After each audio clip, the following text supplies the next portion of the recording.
So top of the morning to you. And I like it too. Some of the girls in the back row had said that they had one of their wedding dresses was this color, one of their wedding dresses. And I believe that relationships don't necessarily end, but they change form.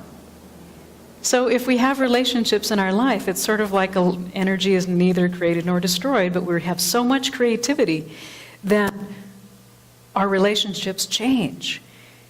And so my husband, 21 years, his name is Rich, and oftentimes he's a source of stories as we have loving people in our life, and we're real good friends. Last time I was through Arizona, I stopped by and was with the whole family.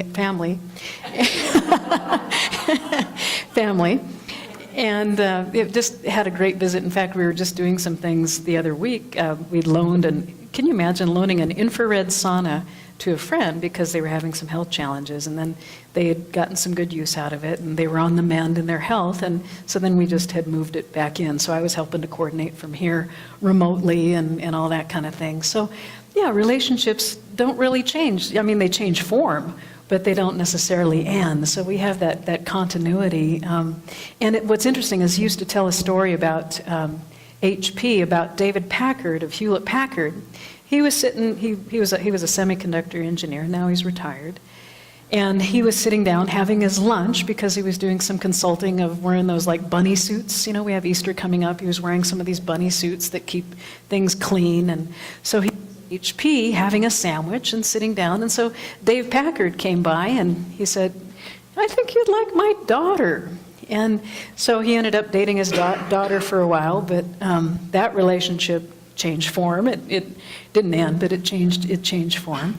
And what was interesting is as they were sitting having lunch, the architect that had designed their building, it was a brand new building, and what they decided not to do is put sidewalks in at this brand new building because they thought, well, the people are going to determine the path.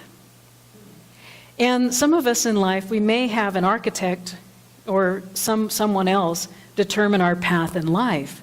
But no, what happened was the creativity for HP, they got to see where the people went and where the people moved to discover their own pathways, to discover their own direction.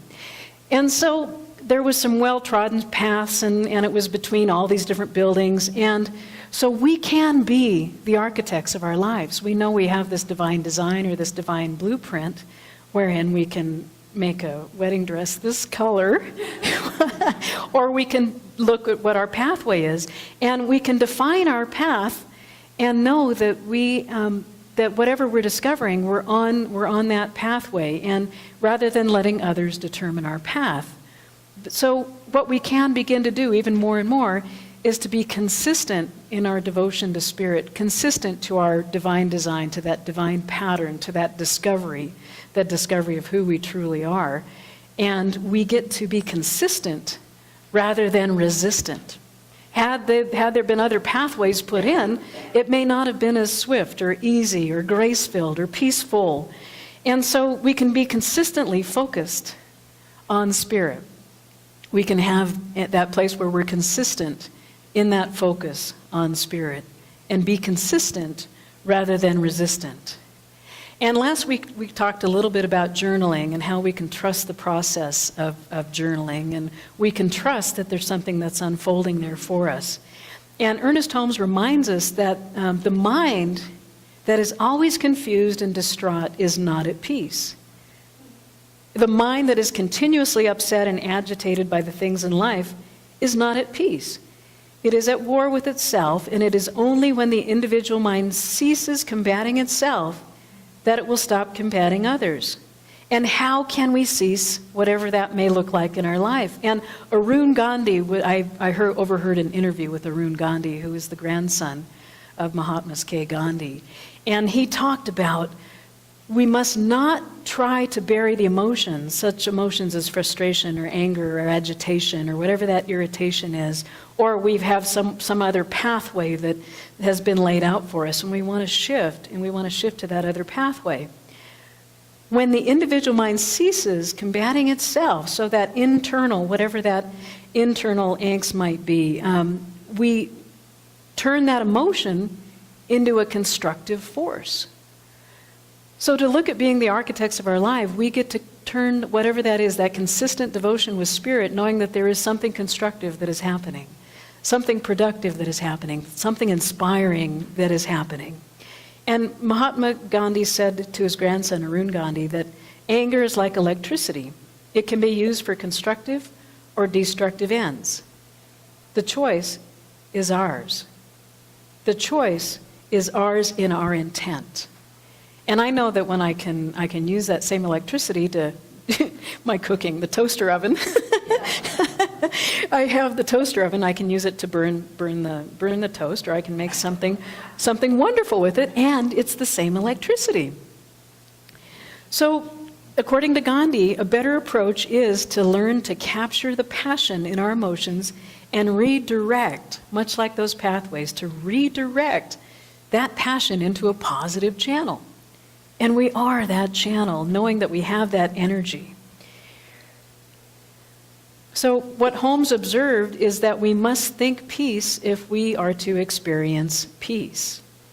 And Marshall Rosenberg, who I studied a long time ago with about nonviolent communication and compassionate communication, which starts with us, kind of like the peace song we have at the end, peace begins with us.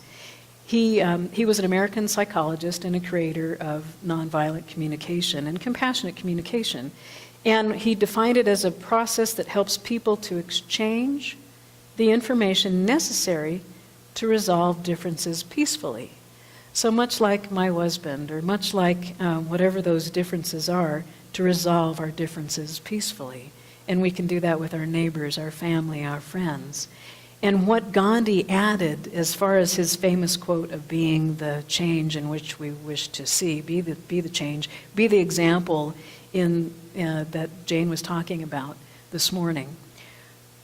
He said, all of us need to do introspection and find our own weaknesses and transform them into strengths.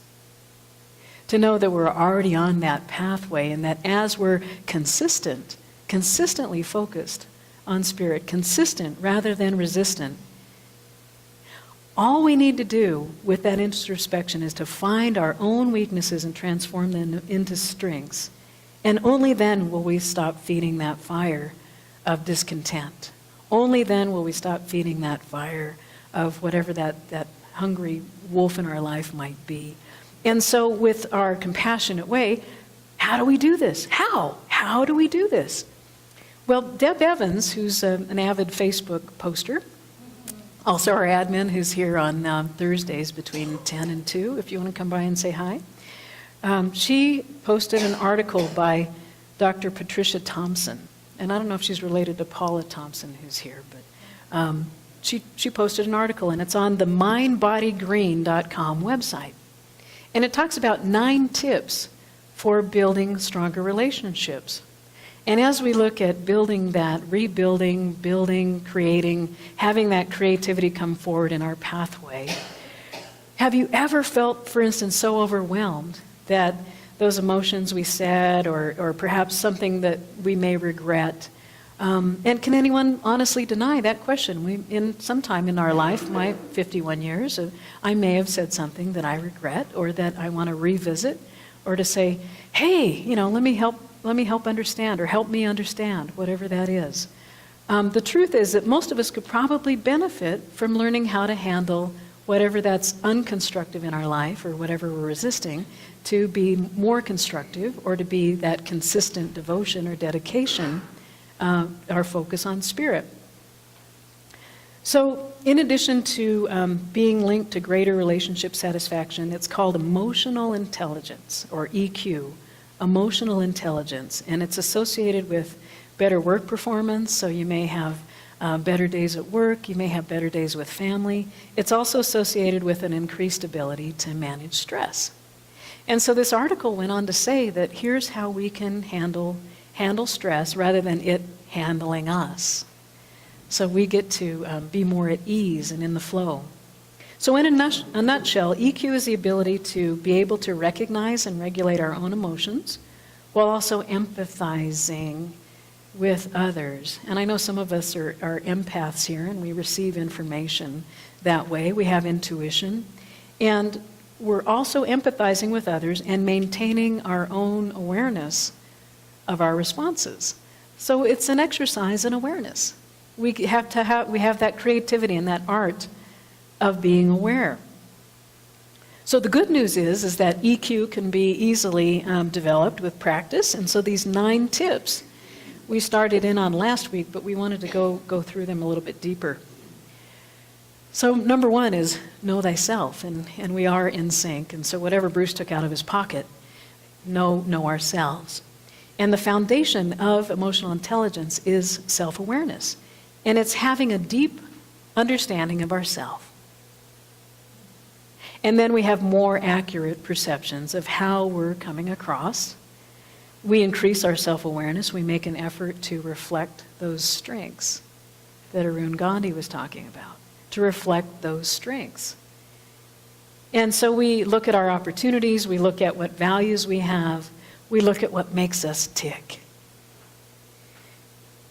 And we can do it regularly, at whatever frequency we want. So just know ourselves deeper and to know that we have that self-awareness. Number 2 is to be open to feedback.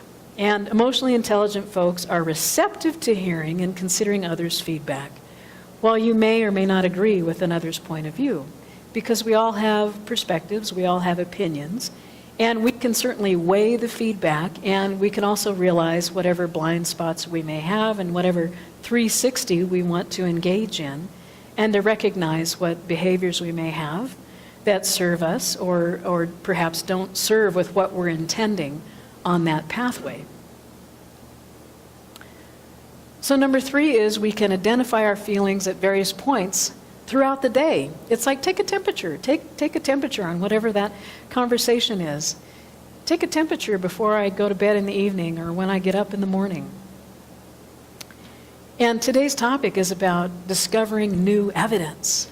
And so we have a lot of information in our lives, and we have a lot of evidence, we have a lot of information, but we may not have all of the information. So we get to have a wider view or a deeper perspective with our self-awareness. And not only will this help us with our emotional vocabulary, but it will also help us take a step back from our reactions. Anyone have kids? Anyone have parents? Family? We can engage those parts of our brain where we're well equipped, where we can engage those parts that help us with our problem solving or our becoming more solution oriented. And we can have that information, and then we can make the best choices. And that's what our topic is next week. You get a little glimpse of next week, freedom of our choices. So we can make the best choices and respond. And oftentimes it takes a little mindfulness. And Jon Kabat-Zinn is a great mindfulness practitioner and a best-selling author and has some wonderful practices. And we're going through some of that in the Beyond Limits class. We also have a meditation retreat the last weekend of the month. And so Jon Kabat-Zinn was a pioneer in the field of mindfulness. And he defines the term simply. It's very simple. He said that mindfulness is paying attention on purpose and non-judgmentally to the unfolding of experience moment to moment. And we can check that out throughout the day, moment to moment. And to learn to observe our thoughts and our feelings and to uncover those beliefs, and even without judgment, to have judgment, to not have judgment about ourselves. Wouldn't that be great? More and more, yeah? Yeah, so we can increase our awareness with more clarity and more unconditional nature, and rather than hearing them, whatever those cultural things are, being blurred by whatever those assumptions are, if there's blame finding, assumptions, judging, or whatever that nature might be, mindfulness decreases the odds of us unknowingly or unconsciously being hijacked by negative emotions. And it's all information. It's information. And then we can breathe. We can breathe. Really, really, really breathe deeply. And just take that moment. And to have that be where the blood vessels, we're well equipped where the blood vessels, instead of being constricted, they're unrestricted or unlimited. So that then it can become more relaxed. And so we can take a moment to calm our body's reaction to stress. And we can become more mindful. And then we can have even more constructive interactions with ourselves and with others. So we're in relationship, and we can also question. I can be curious. I can be curious, and I can question what my thoughts are. Even if we don't believe our thoughts all the time. I may think something, and I don't need to believe everything I think. Right?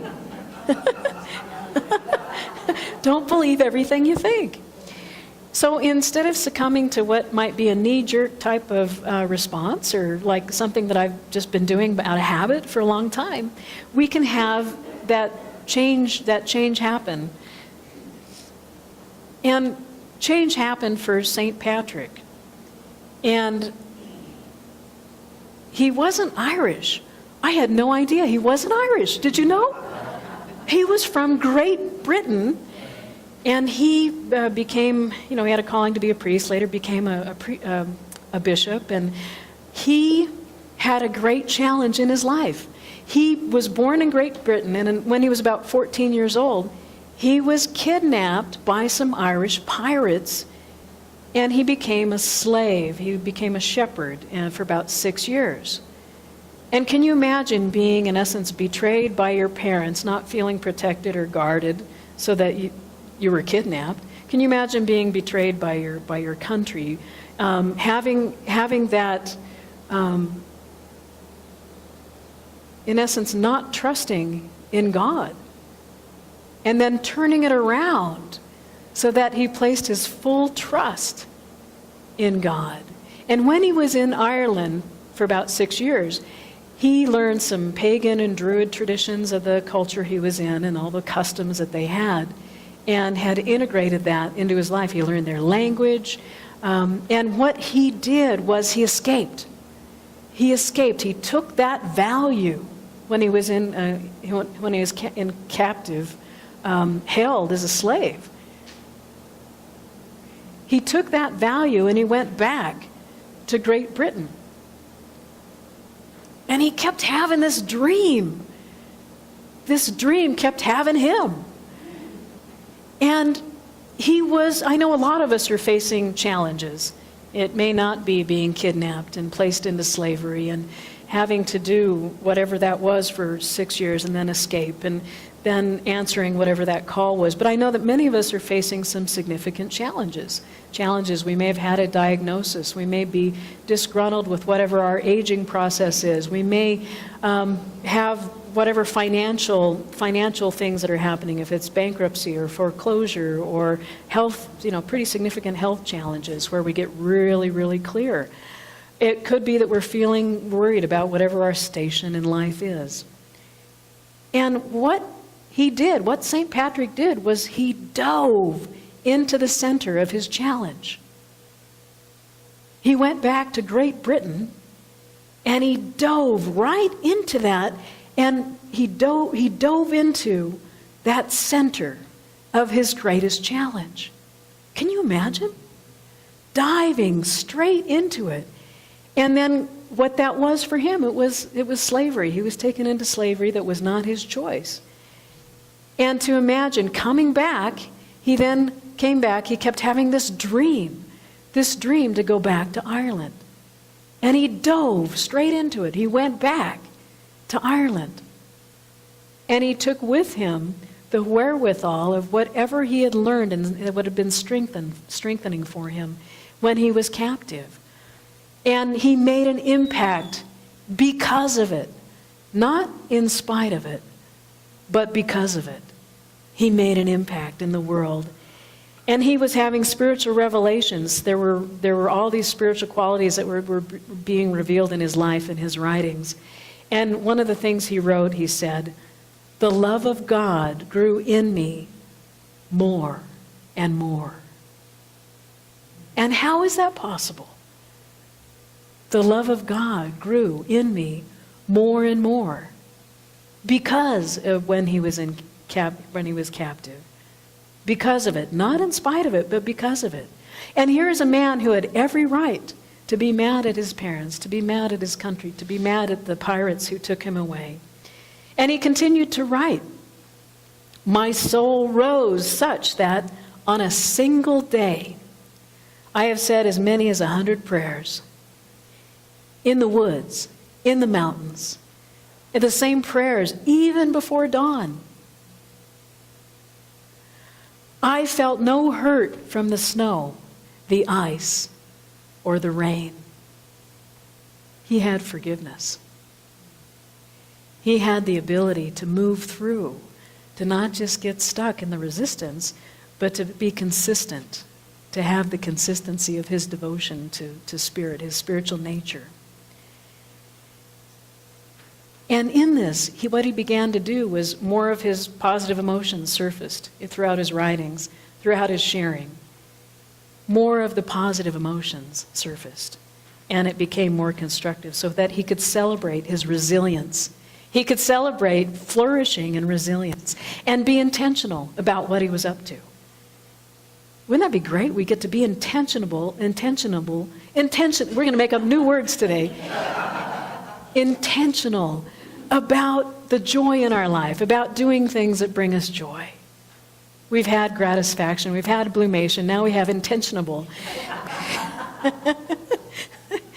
And we can empathize and put ourselves in other people's shoes. And we have, one of our practitioners will be holding a teleseminar, which will be starting on the 23rd, not tomorrow, but next Monday. And so that people can explore their feelings and the beliefs behind their feelings and to be on course on those pathways of life that make a whole lot of sense. And to honor ourselves in the process. And we can also make active listening in our hearts a priority. And to know, like St. Patrick, that his captivity was vital. It was vital for his spiritual experience. It was vital. It was, we all have ebbs and flows in our life. And it was vital, he said. It was vital. And guess what else he said? St. Patrick said that I may not be living happily ever after, but I know that healing and revealing that goes on is part of what is building me up. And it is that which is the transforming power that is within me. And he acknowledged that, hey, there's going to be another time when we forgive something else, whether it's in our health about ourselves, whether it's in our relationships, whether it's in our finances, whether it's about our inner peace. There's going to be another something that we're going to be moving through. We're not just going to stop, but we're going to be moving through that. Guess what?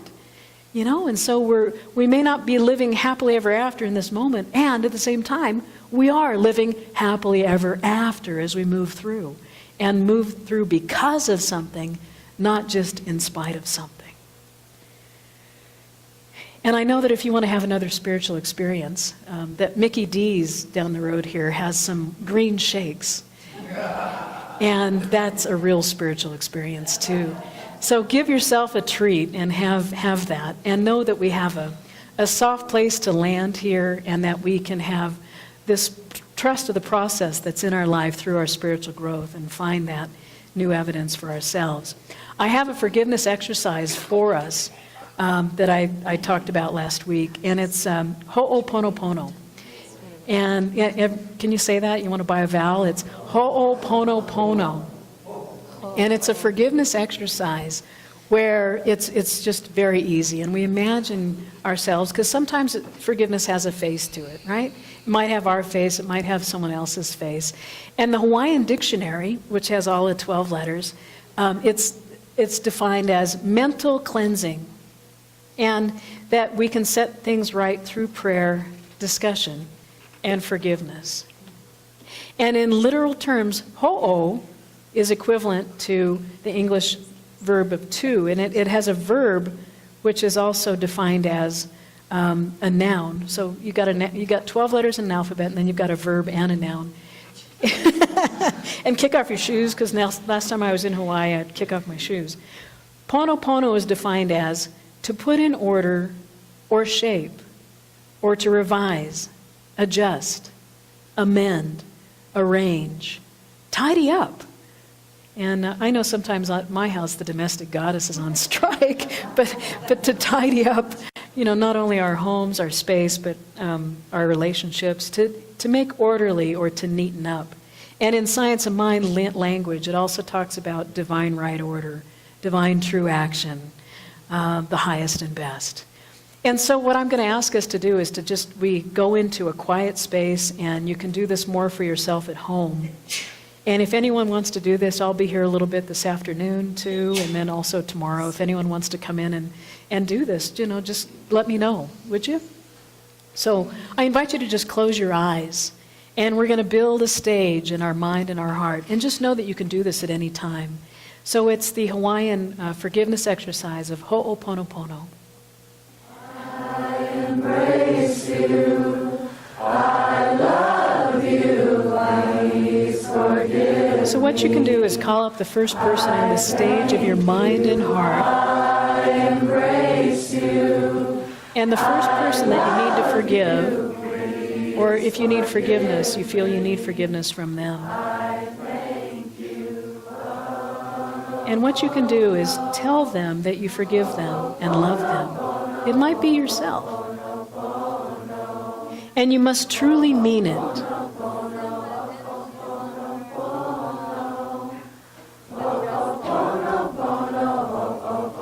And then, having given your forgiveness, ask them for their forgiveness. I embrace you. I love you. Please forgive me. I thank you. And after you have given each other forgiveness and you truly mean it, I love you. send them healing energy and love. And see them totally healed and fully revealed and fully expressed and whole. See them as whole.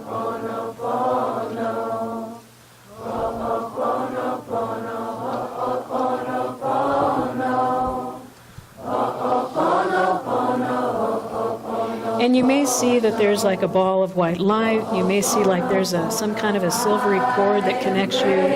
And if you choose to break that cord, and knowing that you can always recreate that connection later in whatever form, that relationships may not end, but they change form.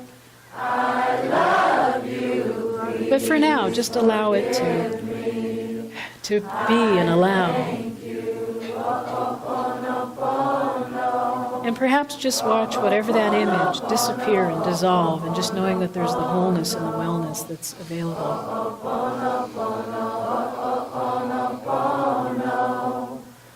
And we'll do this 2 more times.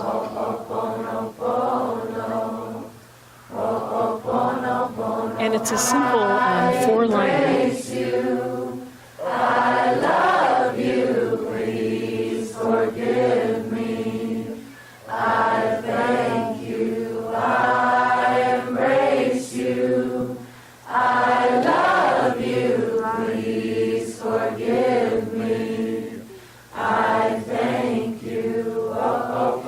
And so just go ahead and call up another image. We'll do this 2 more times. And just set the stage of your mind and your heart. And just see someone that you would like to forgive, whether it's yourself or another. And allow that energy. Tell them that you forgive them and love them. I love you. Please forgive me. I thank you. I embrace. And say to them, I embrace you. I love you. I love you. Please forgive me. Please forgive me. I thank you. I thank you.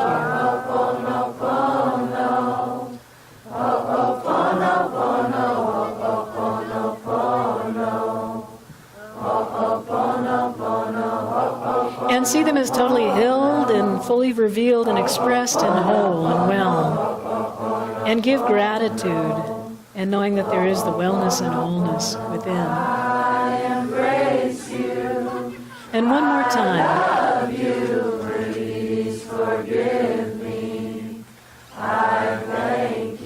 Set another stage in your mind and heart for one more person. I love you, please forgive me. I thank you. And tell that person that you forgive them and love them, and that you truly mean it.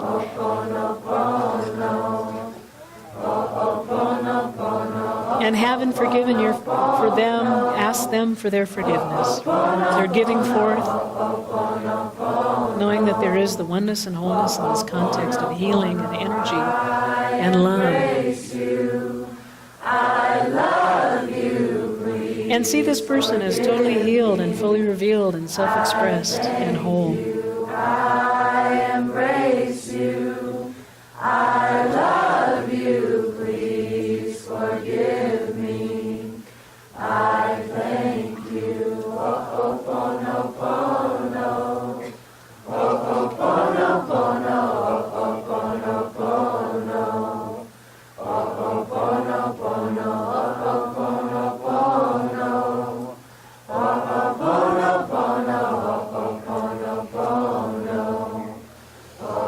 And so just knowing we can call upon this at any time and give gratitude and coming back into this room being well and whole.